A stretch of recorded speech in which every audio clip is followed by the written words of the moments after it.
Allianz, supporting all 32 counties through the Allianz Leagues. A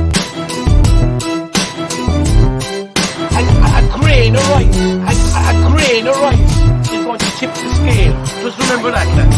There's a small bit of a needle there. Come on, Mayo, you've got to get Andy Moran into the game. listen between them, and now they're really roaring. And I can tell you, there won't be a cow milk in County Clare for at least a week. Hello everyone, you're very welcome to the Irish Examiner Gaelic Football Show, with thanks to Allianz. Today we are going to preview the 2022 Gaelic football season, and we will start with the Allianz Football League, which starts next weekend. We will also talk about the All-Ireland Football Championship, which follows directly after the league in this new split season, although it's not fully split, because we will also look forward to the remaining All-Ireland club semi-finals and final.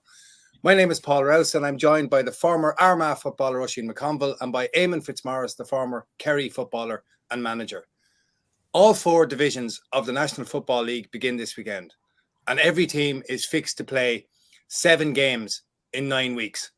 There will then be league finals a week later before a 2-week break to the championship. Now, the best way to talk about football is obviously through matches and through players. Oisín, we have to start with the All-Ireland champions, Tyrone.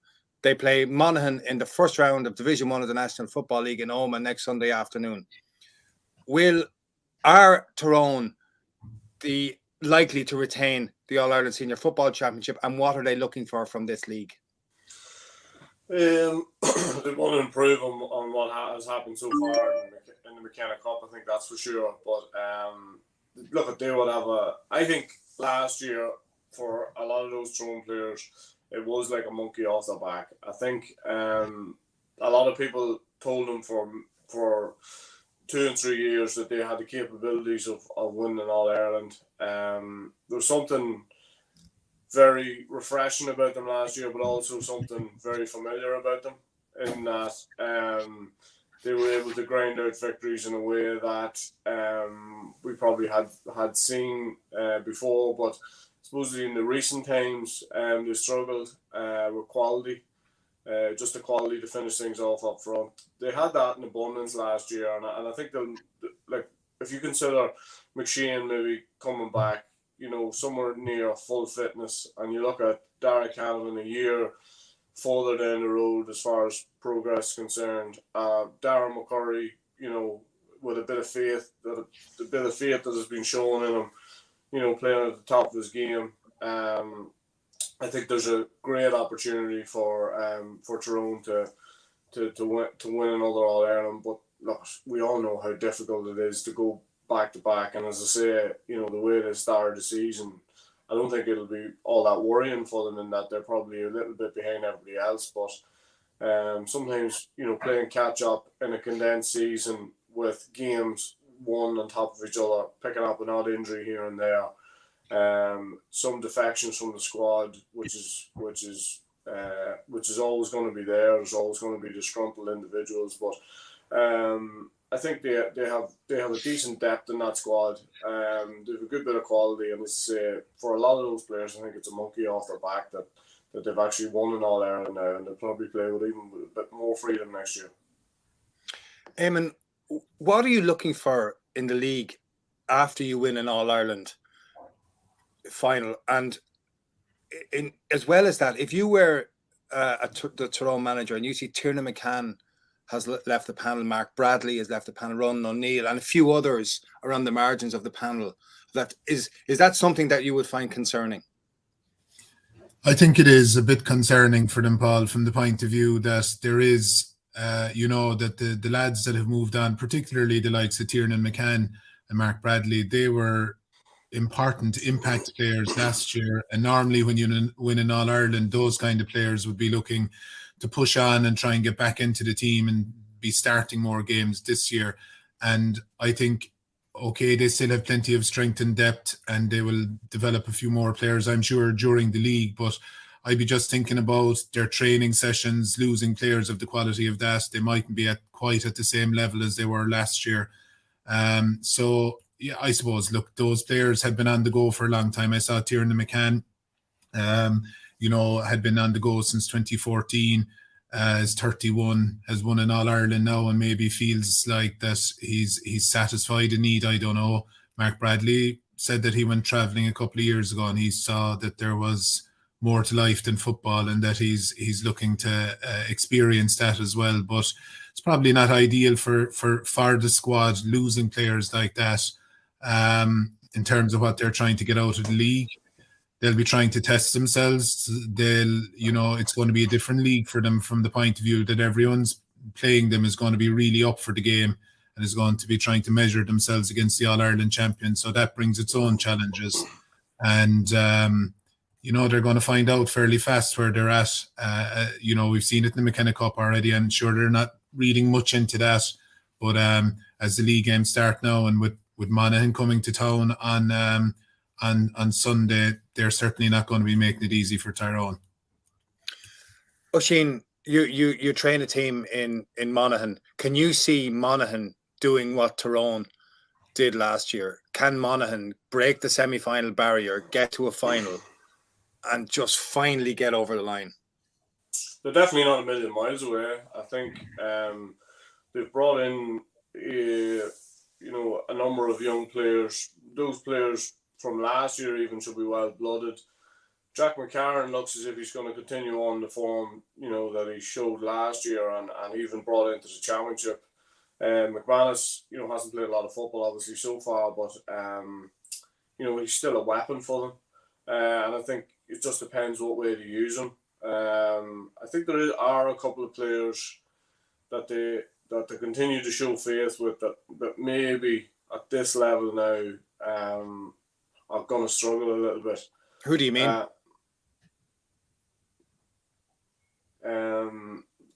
As I say, there's a couple there.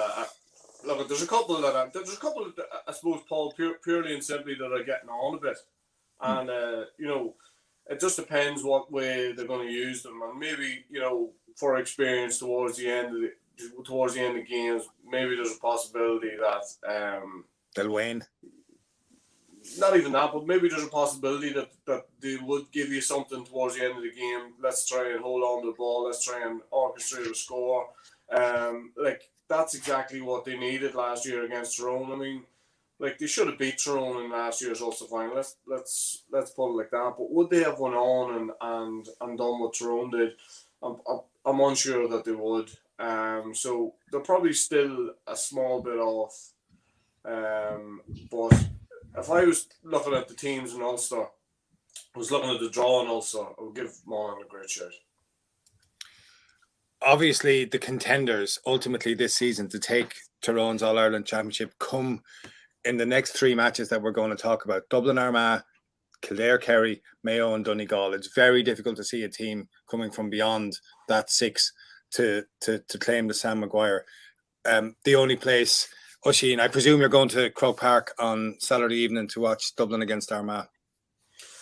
Well, I think everybody in Armagh is going, just in case we don't get another opportunity for the rest of the year. But it's a while since we've been there and played anything like what feels like a really competitive game. And this seems to have come along at the right time. I think it's a good game for Armagh to get up and running. I watched Dublin at the weekend. I know they were holding a little bit back. I think they had a challenge match during early that morning before they played Laois. I don't think he doubled up or players were playing in two games or anything like that. But I think there's players who have to come back in there. Some obvious names, which will be quite frightening when thrown onto a team sheet. But I still don't think Dublin are anywhere near where they were at previously. I think that's an obvious thing, but also I don't think that they're just right at the pitch of it just yet. I think Laois caused them a lot of problems. I think there's a definite change in the way Dublin played. If last week is anything to go by, the amount of players they get in around the ball whenever the ball breaks in the middle of the field, when a player is held up and how they're able to turn them over, the physicality is huge. But if you can get out of that initial swarm tackling, and get a ball away, I think, you know, you can do them plenty of damage. And I think in a big pitch like Croke Park, if Armagh can do that and stop taking the ball into the tackle, I think Armagh would have a great chance of taking a big scalp at the weekend. But I'll just be interested to see how Dublin progress from here. How many of those new players that we've seen they actually put faith in. But I think, as far as I'm concerned, you couldn't have a better game to start the league, as far as I'm concerned. Éamonn, there's a sense out there that other teams are smelling blood now when it comes to Dublin. Is that how you look at it? I suppose we'll have to wait and see, Paul, that there definitely was a pattern through the year last year that we had seen, and you know, we were expecting all of the time for them to maybe, as the championship was going on, to crank up the gears and to become the Dublin that we'd become so familiar with. But the mistakes that had been common through the league, and as the Leinster Championship progressed, continued into the All-Ireland semi-final. Even the last day again in that Laois game, you know, they were kicking balls into the goalie's hands. They were doing things that they would have never done during that 6-in-a-row run.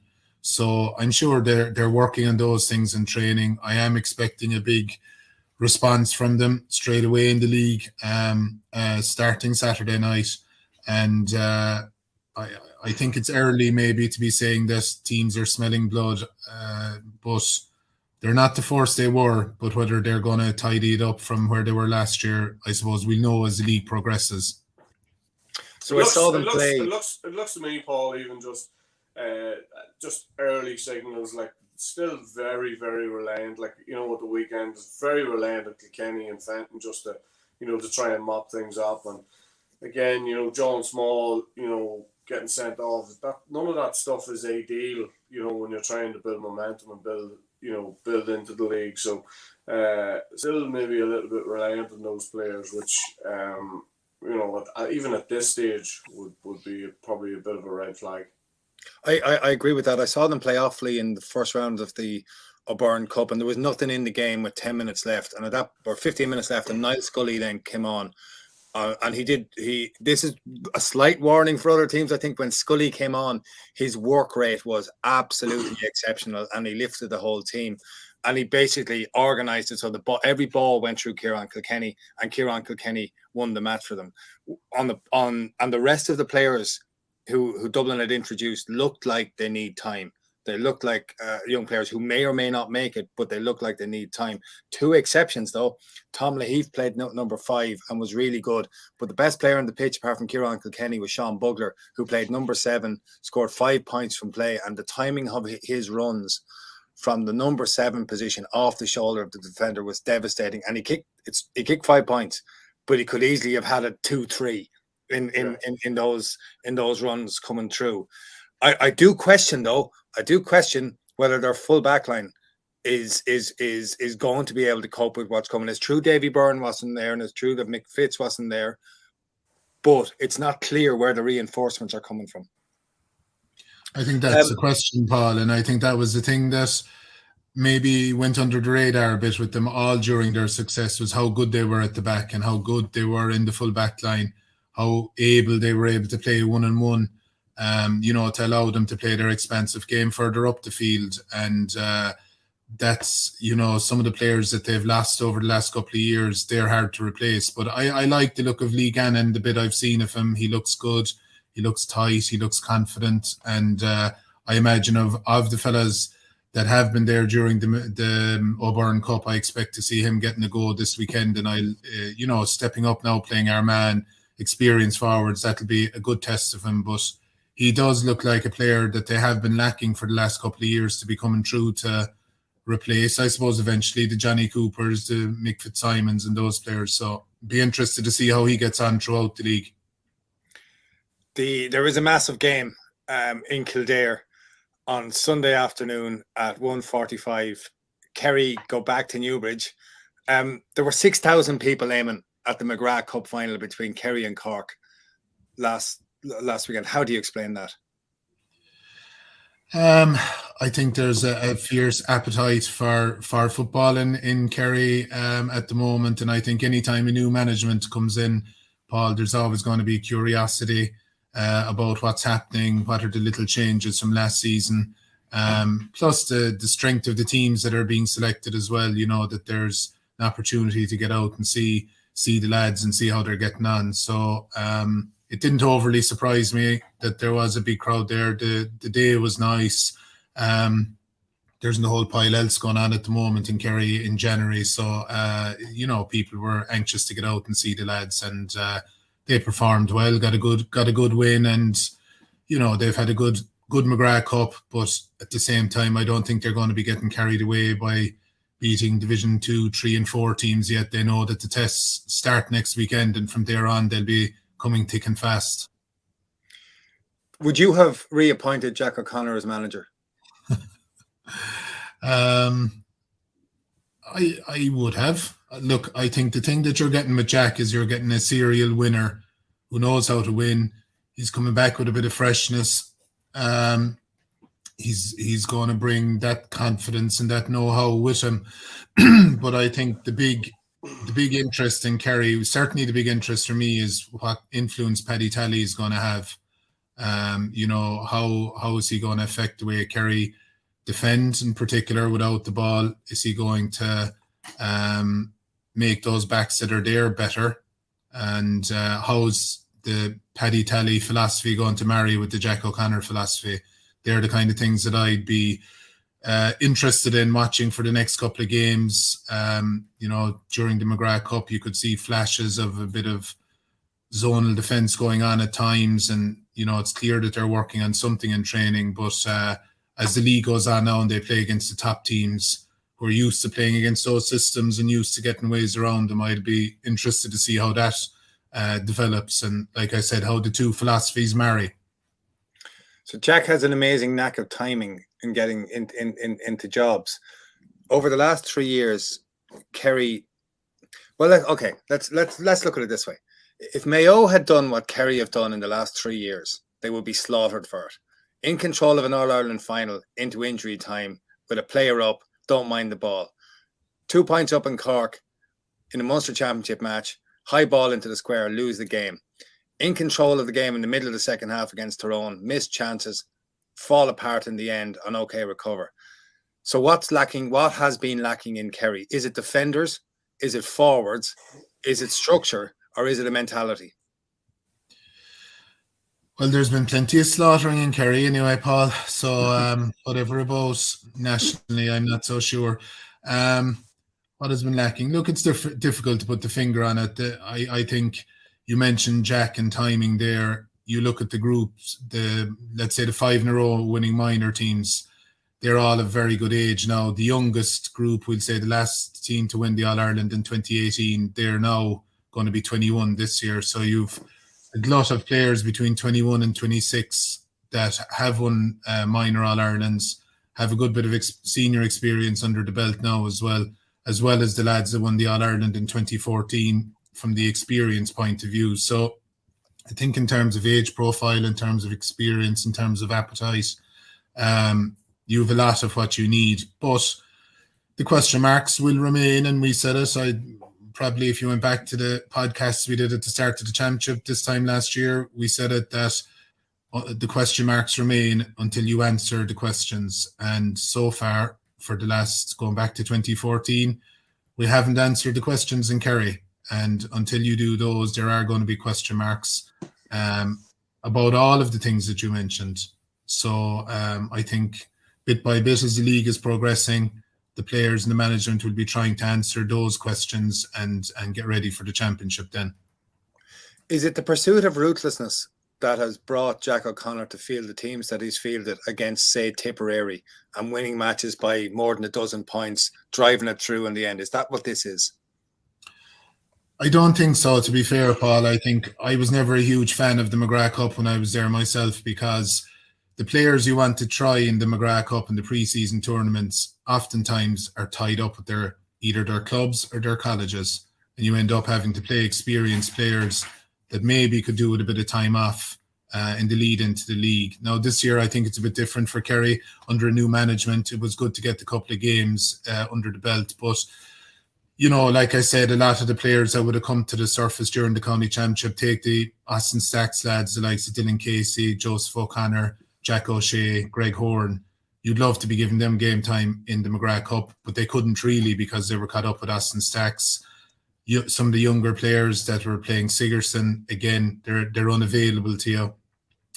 So, some of the Nagail players, again, the likes of Andrew Barry, who's back in the squad, Stefan O'Connor, to give them game time in the games. Again, they were club tied. So from that point of view, I think Jack's hands were forced a bit. There was a couple of injuries as well. A couple of the senior players are injured and coming back that bit slower. So what he had was what he had, and as a result, he picked strong teams. And they're in a good position now heading into the first league game. They've kind of a settled look about them. They've a bit of depth there as well in terms of replacements, which isn't always true in Kerry at the start of the league. You're kind of down to the bare bones, really. But they're in a strong position, I think, going up to Newbridge next weekend, and they have the couple of wins. They've been working on their bit of structure. They've definitely been kicking the ball a bit more. They've definitely been using the offensive mark as a noted tactic, and quite effectively. So you can see that they have worked on things during the McGrath Cup that'll probably transfer into the early league games.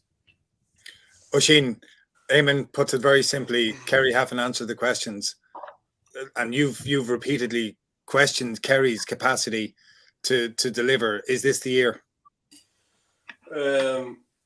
One thing I have noticed about the podcast so far is that there's no chance of me and Éamonn getting a McGrath Cup or a McKenna Cup under our belt. We seem to be straight into championship mode and championship questions. They haven't made it easy, Paul. The thing about Kerry is that Kerry can win the McGrath Cup. They can obliterate everybody in the league and win the league. They can win the Munster title by 40 plus points. But unless they win All Ireland, it's the season is a failure, and that's sort of where Kerry are at. And I think they're there for a couple of reasons. They're there obviously because of their history. They're there because of how ruthless they have been as far as the management setup has been concerned. And I think they are in that position because they have the most talented squad probably there. The thing that you question is you were asking just about, like Éamonn was saying about, Paddy Tally and making those defenders that they have already better defenders. Okay, that's part of it, but there has to be some sort of structure about the way Kerry play, and there has to be a consistency in the way to do that. And I think if Paddy Tally's going to bring anything, then he'll bring that. Now, when you bring that, you need 35 or whatever it is lads to buy into that. If I was a Kerry player, I'd be buying into that. And the reason why I'd be buying into that is at this stage it will do whatever it took in order to win in All Ireland. Not to have to listen to lads like me go on about how they are almost there and how they keep, falling at the last hurdle. The thing about Kerry last year was that they had that Tyrone game in the palm of their hand, and they let it slip. And the recent history in the last, as you chronicle there, in the last 3 years, wouldn't fill you full of confidence. But as I say, they are an extremely talented squad. I haven't seen them play at all this year, but I have seen you add a couple of names. And I know that there's a couple of players there that can give them a lot. And Clifford just seems to be, when people say, you're in a rich vein of form, he just seems to be in a rich vein of form all the time. He was unbelievable against Letterkenny. Yeah, he was amazing. He was absolutely amazing. And for a lot of time, he wasn't on the ball a lot, but just when he was on it, he just keeps doing the right thing all the time. But apart from that, that's Kerry in a nutshell. As I say, I think Kerry will win the league. I think they're in that. They seem to be in that zone. Will they win the championship? I actually don't think so, to be honest. Kildare, Éamonn, would you have anything you'd like to before we talk about Kildare? Would you like to come back on that? No, I wouldn't. We leave it there, Paul. I'm happy enough. Okay, but noted, no doubt. Oisín, You suspect there might be a small bit of an edge in Newbridge next Sunday with Jack O'Connor going back to the county that he had just managed and to meet a team being trained by heroes of the 90s who are back, Glenn Ryan, Anthony Rainbow, Kildare back running in the Curragh, back preparing for these matches. How do you see this going? How do you see Kildare? I see Kildare just having a bit more of an edge to them than they've had in the last number of years. I think probably the setup probably has been crying. Glenn Ryan's been looking this job for some time, and I think he's got the people in with him that he wants. I think it feels like a very Kildare setup, if that makes any sense, and there seems to be a bit more blood and guts and that side of things. I think it seems to be a more emotional setup than maybe as clinical as it was before. I think if they can marry those two things, I think they're in a decent place. Like when I watched them against Dublin last year, they had an opportunity to kick on maybe and cause Dublin a few more problems, but they had zero belief in themselves. The people on the sideline had zero belief in them, and I think that will change. The message from the sideline will be we're as good as anybody else, and I think if you ask me what Kildare were missing, maybe even in Geezer's time, probably was physicality and a bit of badness, and I think maybe that's what Glenn Ryan and Anthony Rainbow and these boys will be trying to instill in them. But for me, there could be a surprise package as far as even just Leinster Championship and making it a lot more competitive than it has been. I agree with that. You said before about Kildare underachieving. In the 2 wonderful years that we have spent together on this podcast, Oisín, you have repeatedly pushed Donegal as being potential All-Ireland champions. You talk about them in glowing terms. You talk about the quality of their panel, and time again they have fallen short. Do you see this changing? There's nothing in the last couple of games certainly that would suggest that is going to change. I think they're going to be the same again. I think they're going to be competitive. They're going to be they're going to be in the top probably 6 teams in the country, but they just don't seem to be able to do it when it matters. I think some of the bigger players are aging. I think they're not replacing the quality they're not replacing like for like as far as quality is concerned. And I just thought that I thought in the last 12 months they've looked a bit leggy on it. And I suppose like the one thing people keep pointing to will be like they had Tyrone on the ropes and then a Enniskillen that day, and they missed a penalty and Murphy got sent off, and just like in those couple of minutes things changed dramatically for them, and yet they still pushed on and made that a very competitive game. If you remember, it was the substitutions. Éamonn's already talked about Tiernan McCann that day when he come on. Very good. I can't think of who else. A couple more lads come off the bench that day. McKenna actually come off the bench that day as well. So Donegal are still more or less in the same position as they have been. As I said, even just the weekend against Monaghan wouldn't inspire you. I know they weren't at full tilt. They have a few distractions with, I suppose like everybody else has, but I suppose if you're playing college football and maybe you're not playing college football in Letterkenny, there's a serious trawl to get back up the road for training and different. So they have their own logistical issues, but I just think they look a bit leggy. They look as if in they're getting older in the wrong areas of the field and they haven't replaced like for like maybe. So even though I've championed them for a couple of years, I can't do that to them or myself anymore. I'd say they have the bunting out on hearing that now. Anyway, Éamonn, Mayo, Oisín Mullen not going to Australia, does that give Mayo the kind of an early season boost where you would have thought it might just rid them of the hangover of last year's final loss? Yeah, it's huge, Paul. In fairness, he has been so impressive over the last couple of seasons, and a player electing to stay home like that is a big vote of confidence in the setup. And maybe there was aspects of his personal life came into the decision as well. But from James Horan's point of view, it's fantastic to have him. The return of Cillian O'Connor is going to be a big boost to them as well. And I think the notable thing from the off season for me was James Horan appointing Stephen Cohen as captain. I think that was a big statement of intent, and I think it makes Aidan O'Shea droppable.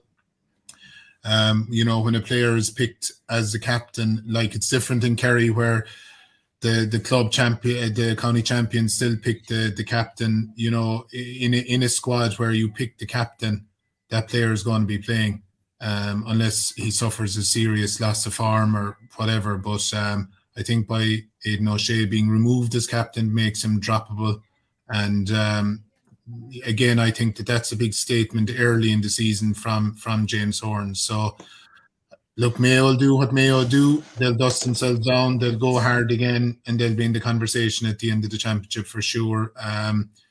If they manage to win, beat Galway in particular in that first game, and if they manage to win the Connacht Championship, they will probably avoid Kerry and Dublin, who will come up against each other probably in an All-Ireland semi-final. So they'd only have to beat one of those.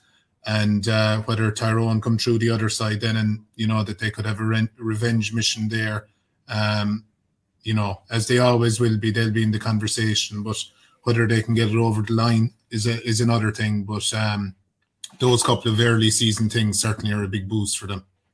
It feels a long way back to the top of the mountain, though, I have to say, when you've been there if you consider where they were 24 hours before they played Tyrone, it does feel a long way back.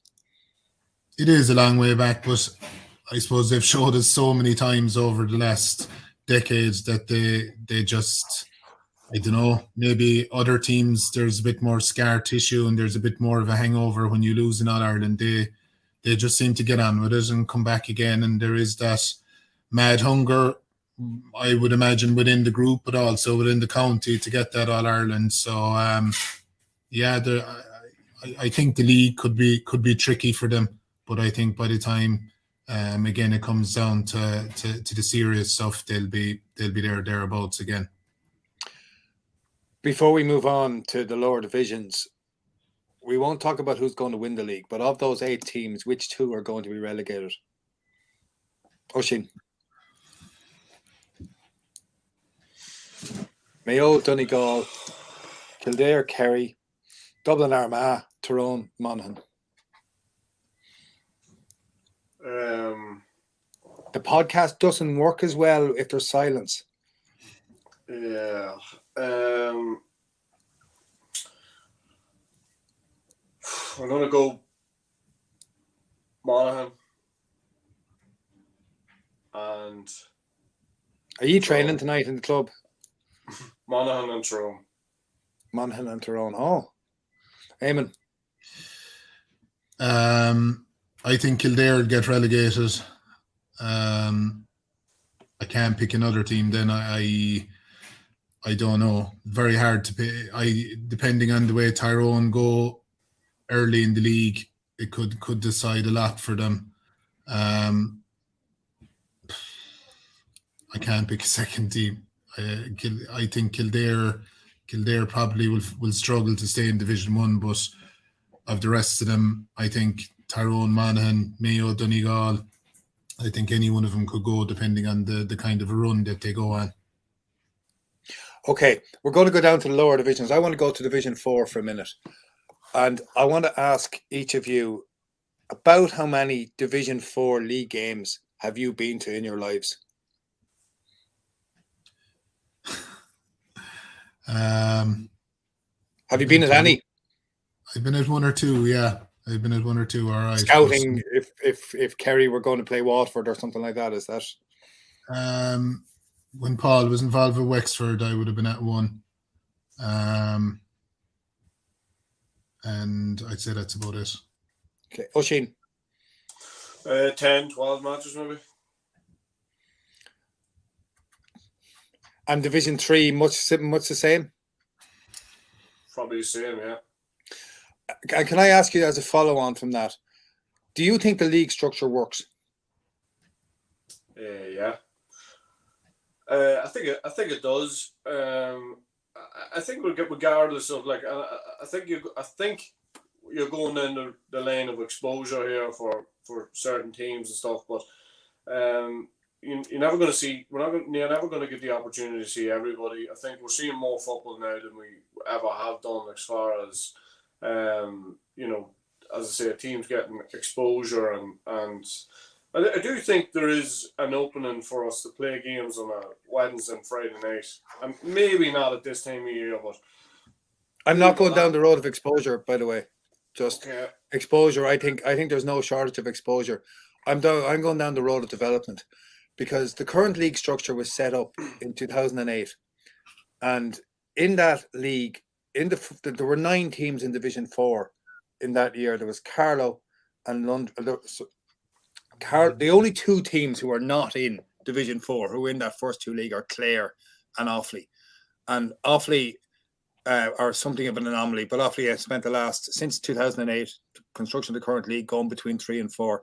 Clare are the massive exception to all of this and has established themselves as a serious Division 2 team, looking to get to Division 1, but not quite making it. Of the rest of the teams who were in Division, the other 9 teams, 6 of them are still in Division 4 this coming year. Cavan are there with them as a kind of an anomaly of the way the COVID leagues worked in the last couple of years. And the 9th team, Kilkenny, doesn't even field in the league anymore. It is impossible, as I see it, to argue that for those 6 teams that the league structure has worked in any meaningful way, number one. Number two, if you look at more than just about 1/3, basically 1/3 of all teams have basically never been up even to Division 2, let alone Division 1. They've remained mired in the bottom section. So the league just does not work as a way of development for those counties. It's hard to argue what you're after saying. The only thing I would say is that, like, if these teams are not resourced in the same way as other teams are resourced, then they don't have the same opportunity to progress. Paul, I have had my eyes open even in the last 12 months about how these teams are resourced, conditioned, the amount of people it takes in order to get like for example, right? So if Armagh go to play Dublin this weekend, okay, so yeah. the minimum requirement for the Armagh footballers this weekend is to be conditioned similarly or very, very close to the way that Dublin are conditioned, right? So you take, for example, a team like Cavan going down in division. So they play Leitrim this weekend. I think first and foremost, right, there's going to be a difference in the way that they are conditioned. And that doesn't give you the fighting chance that you want. That's not saying that Leitrim can't, pull off a result here and there, or they've done well a couple of years ago and all that, get into Division 3. But what happens? You come back down again, and that's the problem. That's the problem for me, is that just to get you on a level playing field is so difficult. As far as I say, the way you're resourced and the way you're conditioned. Okay, so if you're conditioned in the same way, and so like if you look at the top teams, there doesn't be a lot in it. One special player maybe to turn a game or something. But one thing you can't say is that that the top team. You look at any of those top teams now; they're all conditioned in a very, very similar way.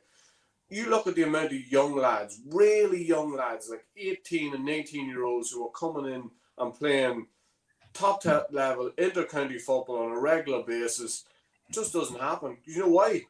It's purely and simply they don't have enough birthdays. It takes that amount of time to develop physically into that football. That's not saying that an 18-year-old lad can't come on and make a cameo appearance and do really well or get a goal and a couple of points and use their pace and all those sort of things. But still, like, you look at the difference between, like, the Conor Callum one is one you could use as far as, how he developed as a player. But you look at the Tommy Conroy one, for me, I thought in the last 12 months and even from what I've seen him playing with his club, you look at how, he has developed through an inter-county system as far as conditioning is concerned. So I think when you're talking with the lower tier teams, I think the first thing you have to do is say, are they conditioned in the same way as the Division 1, Division 2 team? I don't think that they've got there yet. And I think when they get there, that gives them a fighting chance as far as starting to develop players. And then what you're talking about is, so let's say you take a player in Leitrim and you take him at 18 and 18 years of age and you put 3, 4, maybe even 5 years conditioning and resource into him, and all of a sudden, he doesn't see the value in staying there. And teams like Leitrim and Carlow and these teams, they can't afford to hold 50 players. And they wouldn't hold 50 players because they wouldn't have the interest or the drive and all that to do that, if that makes any sense, as far as if you're number 49 on the Leitrim panel, like where's the drive in order to keep going but look at, as I say, but if you put 3-4 years into like 10 lads and you're looking them to develop, they haven't had that much football in the interim period, and all of a sudden, they don't see the value in it anymore and they're gone. And that all those resources you put into those players, and you're starting again now with a new crop. And like, I spoke to a couple of inter-county managers during the lockdown. Paddy Talley was one of them, and he was with Down. Purely and simply, I said, why are Down not where they were? Purely and simply, turnover of players. You asked, the Antrim manager, turnover of players, Tipper, all of these players. And that's why you see so many new faces in, year out with these teams. And you look at them and you think, well, he's not as well conditioned as what he should be. He might only be there, 6 months, 12 months. And for me, that's a big part of the issue with the lower tier teams or the lower division teams. And that's why the progress is never, like, for a lot of them, progress can be there for 12 or 24 months, and then all of a sudden, there's a lapse in that again. So that's why they're not kicking on to the next level. That's my opinion. It's probably simplified, but that's definitely part of it. Is that how you see it, Éamonn? Yeah, no, I think I couldn't disagree with anything Oisín has said there, or what you said previously, Paul, about those kind of statistics are frightening in a way when you look at it over a period of time. Obviously, the football development goes hand in hand, but unless you can compete physically, you're going nowhere really. And it does take, I suppose, it is the chicken and the egg thing. Trying to get players to commit to that level that it requires is a huge commitment, and there's big payback when you're there in the Division 1 side of things, and especially if you're winning competitions and you're doing well. But if you're in Division 4 and you're trying to put in the same kind of commitment, possibly the payback isn't there, and it's not as sustainable. It's just not as sustainable in an amateur game. So it is a challenge, absolutely. But if you have a good group together that are willing to give it those 2 or 3 years where everyone kind of opts in, you will definitely see progress.